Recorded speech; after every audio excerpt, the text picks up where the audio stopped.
حضرت انس رضی اللہ تعالیٰ عنہ سے مروی ہے کہ حضور صلی اللہ علیہ وسلم نے فرمایا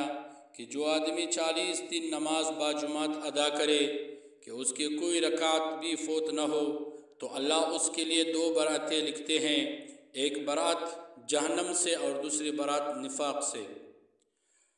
حضور صلی اللہ علیہ وسلم نے فرمایا کہ جو شخص اچھی طرح سے وضو مکمل کرے پھر نماز میں کھڑا ہو، اس کے رکوع، سجود اور قرات کو اچھی طرح ادا کرے تو نماز کہتی ہے کہ اللہ تعالیٰ تیری حفاظت فرما جیسے کہ تو نے میری حفاظت کی۔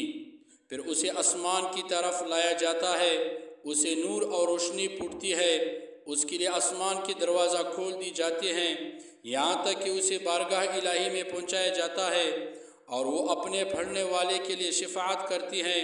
جب کوئی اس کے رکوع، سجدہ اور قرات کو خراب کرے تو نماز کہتی ہے کہ اللہ تجھے ضائع کرے جیسے کہ تو نے مجھے ضائع کیا۔ پھر اسے اوپر چڑھایا جاتا ہے اور وہ تاریک ہوتی ہے۔ جب فرشتے آسمان تک پہنچتی ہے تو اس کے دروازے بند کر دیے جاتے ہیں، پھر وہ ایک بوسیدہ کپڑے کی طرح لپیٹ کر پڑھنے والے کے منہ پر مار دی جاتی ہے۔